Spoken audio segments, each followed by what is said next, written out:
A Guerra Santa de John Bunyan, a grande batalha entre o bem e o mal na cidade da alma humana. Capítulo 1. Em minhas viagens, enquanto eu andava por muitas regiões e países, eu tive a oportunidade de adentrar o famoso continente chamado Universo. Era um país muito grande e espaçoso, localizava-se entre os dois polos e no meio dos quatro pontos do céu. Um lugar bem irrigado e ricamente adornado com montes e vales bravamente colocados em sua maior parte, pelo menos onde eu me encontrava. Era muito frutífero, além de bem povoado e com ar muito doce. As pessoas não tinham o mesmo aspecto, nem o mesmo idioma e nem os hábitos ou religião, sendo em verdade muito diferente entre si, como os próprios planetas. Alguns estavam certos e outros errados, assim como ocorria em regiões menores. Por esse país, como eu disse, foi a minha sorte viajar e por lá viajei por muito tempo, que até aprendi boa parte da sua língua materna, assim como os costumes e hábitos daqueles entre os quais eu habitava, e para falar a verdade, agradou-me bastante ver e ouvir muito do que eu vi e ouvi entre eles. Sim, eu até teria vivido e morrido como nativo por não estar tão envolvido com as pessoas e os seus costumes. Se o meu senhor não tivesse me chamado para a sua casa a fim de realizar os deveres para ele supervisionar os negócios acordados, havia então entre eles, nesse elegante país chamado Universo, uma bela e delicada, uma comunidade chamada Alma Humana. Uma cidade interessante pelas construções, cômodo, pela localização, vantajosa pelos privilégios. Eu digo isso em relação às suas origens, que posso dizer dela o mesmo que foi dito anteriormente sobre o continente onde está localizada. Não há nada igual sobre todo o céu. Essa cidade localizava-se entre dois mundos, e o seu primeiro fundador e construtor, com todos os melhores e mais autênticos registros que eu pude obter, era Shaddai, e ele a construiu para o próprio deleite. Ele fez como um espelho e como a glória de tudo que criara. Mesmo a sua melhor obra, além de qualquer outra coisa que fizeram daquele país, sim, a alma humana era uma cidade tão maravilhosa. Ele a construiu que alguns dizem que os deuses em sua fundação desceram para ver e cantaram de alegria. E Shaddai fez bela aos olhos e também poderosa para dominar sobre todo o país. Sim, todos receberam a ordem de reconhecer a alma humana como a sua metrópole, e todos deveriam prestar honra a ela. A própria cidade recebeu a ordem e a autoridade do seu rei para governar sobre todos e também para subjugar aqueles que negassem a fazê-lo. No meio da cidade foi edificado um majestoso e notável palácio. Pela força, poderia ser chamada de castelo, e pela sofisticação, de paraíso, e pela amplitude de um lugar tão abundante que poderia conter todo o mundo. Esse lugar foi planejado por Shaddai, somente para ele, e ninguém mais, em parte para a sua própria satisfação e, em parte, para que o terror dos desconhecidos estivesse sobre a cidade. Shaddai também fez deste lugar uma forte, mas confiou a proteção dele somente aos homens da cidade. Os muros da cidade foram bem construídos, sim, costurados e unidos tão rapidamente, de maneira tão firme, que se não fosse pelos próprios cidadãos, eles não poderiam nunca ser abalado ou destruído. Afinal, ali estava a excelente sabedoria daquele que construiu a alma humana. Os muros nunca poderiam ser derrubados ou destruídos, nem mesmo pela potestade mais poderosa e adversa, a menos que o próprio cidadão permitisse. Essa notável cidade de alma humana possuía 5 portões. Para sair e entrar foram feitas da mesma que foi responsável pelos muros, com uma inteligência inexplicável. e também não poderia ser abertos ou forçados se não fosse pela vontade ou permissão do próprio habitante. Os nomes dos portões eram ouvidos, olhos, boca, nariz e tato. Havia outros itens que pertenciam à cidade de alma humana, os quais, se adicionado a esses, demonstraria ainda mais para toda a glória e força do lugar. Sempre havia provisão dentre os muros. A cidade possuía a melhor e mais completa e excelente lei vigente de todo o mundo. Não havia um malandro, nem um desonesto ou traidor entre os muros. Todos eram homens honestos e logo se uniram. E isso, você sabe, é algo muito importante. Todos eles sempre podiam contar, com tudo se mantivesse fiéis ao rei Shaddai. Com seu favor e a sua proteção era a satisfação deles. Bem, certa vez, alguém chamado Diablos, um poderoso gigante, atacou essa notável cidade de alma humana para tomá-la e fazer dele a sua própria habitação. Esse gigante era rei clandestino, além de um príncipe muito delirante. Vamos, primeiro, se você permitir falar sobre a origem de Diablos e depois sobre a tomada dessa famosa cidade de alma humanas.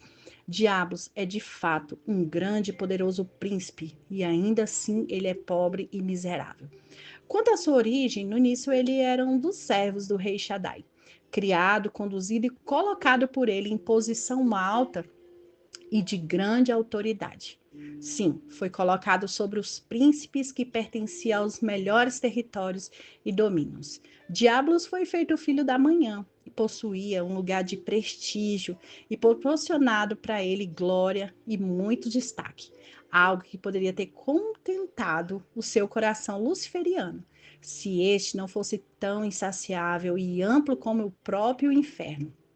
Bem, ao ver exaltado a tão grandiosidade e honra e gritando em sua mente por mais autoridade e posição, ele começou a pensar como ele poderia ser nomeado Senhor sobre tudo e possuir um único poder abaixo de Shaddai, algo que o rei já reservara ao seu filho. Sim, ele já lhe concedeu. Primeiro, Diablos consultou a si próprio sobre qual era a melhor maneira de ser feito, e em seguida ele compartilhou os pensamentos com os seus companheiros que com ele concordaram. Enfim, chegaram à conclusão de que deveria ir contra o filho do rei para destruí-lo, a fim de que a herança fosse deles. Bom, para resumir, a traição, como eu disse, foi concluído o momento e decidido. A palavra foi dada. Os rebeldes prepararam o ataque, iniciando, entretanto, como sempre estava vigiando, o rei, seu filho, podia ver todas as passagens de seu domínio. E Shaddai, amando tanto seu filho como a si mesmo, sentiu-se provocado e ofendido. Portanto, capturou-se na primeira caminhada em direção ao seu objetivo, condenou os por traição e terrível rebelião e conspiração que havia planejado, e tentavam colocar em prática, e o lançou para fora de todo o território de confiança, benefício, honra e privilégio.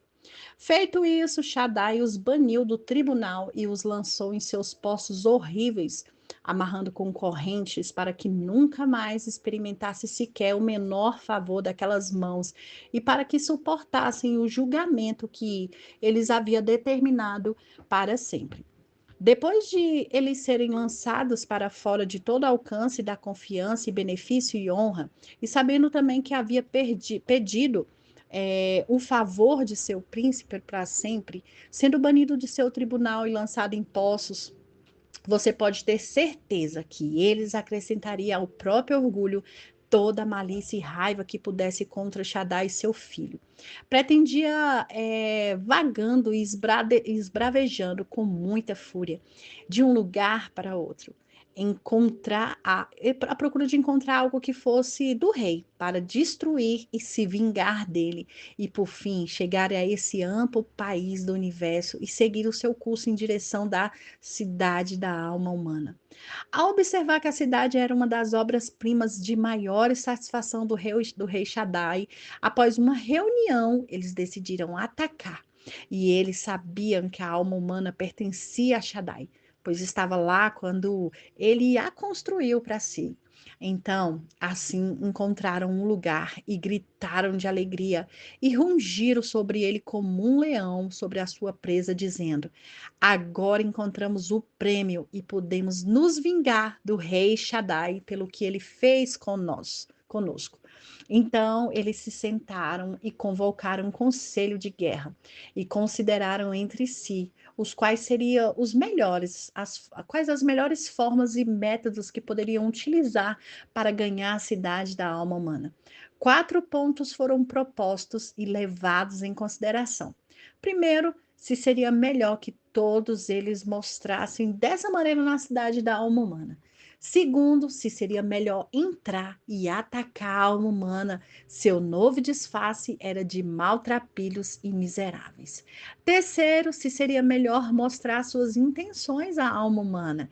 E com objetivos, eles estavam ali ou atacá-lo diretamente com palavras e enganos. Quarto, se não seria mais conveniente que alguns de seus companheiros dessem ordens privadas para tirar vantagem quando um ou mais dos principais moradores da cidade parasse contra estes, caso acreditasse que a sua causa pudesse ser promovida por meio deles. Número 1, a primeira dessa proposta recebeu uma resposta negativa, ou seja, não seria bom que eles apresentassem a cidade, porque a aparência de muitos deles poderia assustar o local, considerando apenas que algum deles estavam disfarçados a fazê-los. E para reforçar sobre isso, aconteceria que foi acrescentado que se a alma humana se assustasse ou ficasse alarmada, seria impossível na palavra de diabos, pois agora era ele quem falava. Tomar a cidade, pois ninguém pode entrar ali sem um consentimento. Vão então poucos ou um para atacar a alma humana. E, em minha opinião, permita que eu faça. E todos concordaram com isso. Para a segunda proposta, que se sugeriu, seria melhor entrar e atacar a alma humana com um novo disfarce de maltrapilho e miseráveis. A resposta foi bem negativa, de jeito nenhum. Isso porque, embora a cidade da alma humana fosse conhecida e tivesse relacionada, aquilo que não vê ainda não havia sido visto pelos seus companheiros de criação a forma tão triste e miserável, e esse foi o conselho do corajoso Alecto. Então ele disse a Apollyon: Esse conselho é pertinente, pois mesmo se apenas um de nós aparecer para eles como estamos agora, deveriam despertar e multiplicar certos pensamentos, e ele vai deixar o espírito consternado colocando em alerta. E isso, se acontecer, então, como o Senhor Diabos disse agora seria mesmo, eles vão pensar em tomar a cidade. E em seguida pronunciou-se o poderoso gigantesco Beelzebub. O conselho que foi dado é seguro, embora os cidadãos da alma humana já tenham visto criatura como nós, como nós éramos. Nunca viram criatura como nós somos agora. E, em minha opinião, é melhor então irmos até a cidade com um disfarce comum, muito familiar entre eles. Após concordaram que deveria ser considerado seguir era qual forma ou artimanha ou disfarce diabos deveria usar ao tentar tomar a alma humana para si. Então, alguém disse que em seguida o outro disse ao contrário. Por fim, Lúcifer opinou que seria melhor que seu senhor assumisse a forma de alguma daquelas criaturas que os cidadãos já dominassem. Pois, disse ele, tais criaturas não são apenas familiares para eles, mas como já estão dominados por eles, nunca imaginarão que eles tentariam tomar a cidade para cegar todos. Que diabos tome a forma de um daqueles animais selvagens que a alma humana julga serem mais sábios em relação aos demais.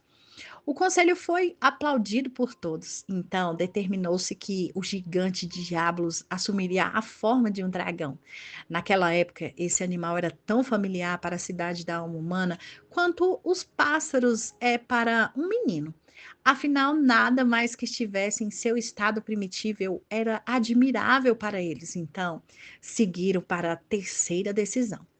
Se era melhor revelarem as intenções ou o motivo de sua ida à alma humana ou não.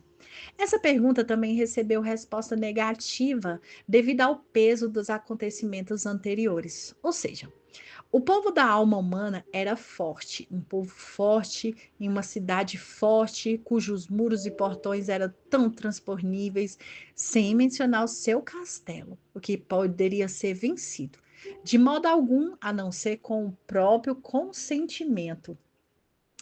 Além disso, disse Legião, pois ele respondeu dessa vez. A descoberta de nossa intenção pode fazer eles recorrer ao rei e por ajudar, e se isso for feito, eu sei bem o que acontecerá conosco. Portanto, vamos atacá-la com uma justiça fingida, encobrindo as nossas intenções com todo tipo de mentira, elogios, palavras enganadoras, inventando coisas que nunca ocorrerão e prometendo a eles o que eles nunca vão obter. Essa maneira de ganhar a alma humana e fazê-lo assim, eles abriram os portões para nós. Sim, e deseja que entramos por eles, eu acredito que esse projeto dará certo, porque o povo da alma humana é um povo simples, inocente, todos honestos e verdadeiros. Nenhum deles sabe o que é ser atacado pelo engano, pela fraude ou pela hipocrisia. Eles desconhecem o que são sábios e mentirosos e dissimulados. Portanto, não podemos, se estivermos disfarçados, se reconhecido por eles, nossas mentiras passarão como verdades e nossa dissimulação por falas corretas. Então, eles vão acreditar no que prometemos, principalmente em todas as nossas mentiras e palavras falsas. Nós fingimos não apenas sentir amor por eles, mas também temos como um único objetivo o benefício e honra. Nesse momento, não houve sequer um comentário. Isso foi aceito rapidamente como água correndo por um solo íngreme. E em seguida consideraram a última proposta. Se era bom ou não que eles dessem ordem a algum de seus companheiros para mirar em algum dos principais da cidade da alma humana, caso acreditasse que sua causa pudesse ser promovida por meio deles. Essa proposta recebeu resposta afirmativa, e o homem escolhido para ser destruído por esse estregema foi o Senhor Resistência, já chamado de Capitão Resistência, um grande homem da alma humana, mais temido pelo gigante Diablos, o seu grupo, do que a cidade inteira. Agora, quem seria o agente para realizar esse assassinato? E isso foi decidido em seguida, e eles apontaram para Tisifone, a fúria do lago, para fazê-lo. Tendo encerrado o seu concílio de guerra, eles se levantaram e planejaram e colocaram em prática o que havia decidido. Marcharam então em direção à alma humana, todos de maneira invisível, exceto um. Apenas, no entanto, ele se aproximou da cidade na sua forma comum, mas na sua forma de sombra e de dragão. Então, os homens agoniaram-se e sentaram-se diante do portão dos ouvidos, pois era o local onde toda a cidade conseguia ouvir, assim como o portão dos olhos também. Era o lugar para a vigilância. Então, como eu disse, ele veio com seu grupo até o portão, preparou a emboscada para o capitão Resistência, a uma distância de um tiro de flecha. Feito isso, o gigante se aproximou do portão e chamou a cidade da alma humana para uma audiência, e ele não levou ninguém consigo, a não ser a pausa para o lamento. Seu orador em todos os assuntos difíceis, desse modo, depois de se aproximar do portão, como era feito naquela época, ele soou sua trombeta pedindo uma audiência. Ao som viera o chefe da cidade da alma humana. Assim como o Senhor inocente, o meu Senhor, vontade seja feita, e o meu Senhor perfeito, o Senhor registro e o capitão resistência. Então, vai até o muro para que quem era, o que ver quem era e do que se tratava. Quando o meu senhor vontade seja feita, olhou e viu quem estava no portão, perguntou o que ele era e de onde vieram, e por que alarmaram a cidade da alma humana com um som tão incomum. Diablos, então, como se fosse um cordeiro, começou seu discurso. Senhores da famosa cidade da alma humana, eu sou, como pode perceber, um habitante não tão distante de vocês. Eu fui enviado pelo rei para prestar minha homenagem a qualquer serviço que eu possa fazer. Entretanto, para ser fiel a mim mesmo e a vocês, eu tenho uma preocupação a compartilhar. Conceda-me uma audiência e ouça-me pacientemente. Em primeiro lugar, garanto que não é para o meu próprio benefício, e sim para vocês.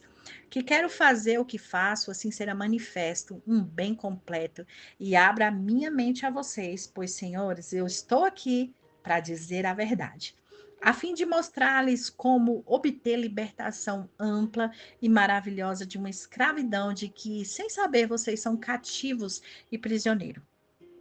Nesse momento, a cidade da alma humana começou a levantar os seus ouvidos e dizia: O que é? Por favor, o que é? Tenho algo a dizer para vocês sobre o seu rei, a respeito das suas leis que afetam a todos. Sobre o seu rei, eu sei que ele é grande e poderoso, mas mesmo assim, nada do que ele diz a vocês é verdadeiro e nem traz benefício algum. Primeiro, não é verdadeiro porque ele usa isso para assustar vocês. Nada disso vai acontecer nem se cumprir, ainda que vocês façam o que ele proibiu, mesmo se houvesse perigo que a escravidão seria viver para sempre com medo do maior dos castigos, por fazer algo tão pequeno e tão comum como comer uma pequena fruta. E, em segundo lugar, sobre as suas leis. Como eu disse antes, eles são sem razão, são complexas, intoleráveis. Sem razão, pois a punição não é proporcional à ofensa. Há uma grande diferença entre a vida e uma maçã. No entanto, na lei do seu Shaddai, um vale da troca, mas também é complicado, porque primeiro ele diz que você pode comer tudo, e depois ele proíbe de comer uma delas, e por último é intolerável, pois os frutos foram proibidos de comer, se é que foram, né? Bem, o que pode ser consumido lhe oferece-lhe ainda mais um desconhecido, e isso é demonstrado pelo próprio nome da árvore, que é chamado árvore do conhecimento do bem e do mal. Você já possui esse conhecimento? Não, não. Nem conseguirão conceber como é bom e agradável e desejável se tornar sábio, enquanto seguirem o mandamento do rei, porque vocês devem ser mantidos em ignorância e cegueira, hein? E por que não podem receber mais conhecimento e compreensão? É, agora, habitantes da famosa cidade da alma humana, para falar de modo mais particular a cada um de vocês, que não são um povo livre, são mantidos em servidão e escravidão. E isso sobre uma terrível ameaça, pois não há outro motivo além. Assim, eu desejo, assim será. E não é terrível imaginar que exatamente o que vocês são proibidos de fazer é o que irá trazer sabedoria ou honra? Então, seus olhos serão abertos e vocês serão como deuses. Portanto, é isso. Vocês podem ser mantidos por algum príncipe em qualquer escravidão e servidão, maior do que já estão agora. Vocês foram feitos serviçais, enrolados em inconveniências, como eu acabei de revelar. Pois por qual escravidão é maior do que ser mantido na cegueira?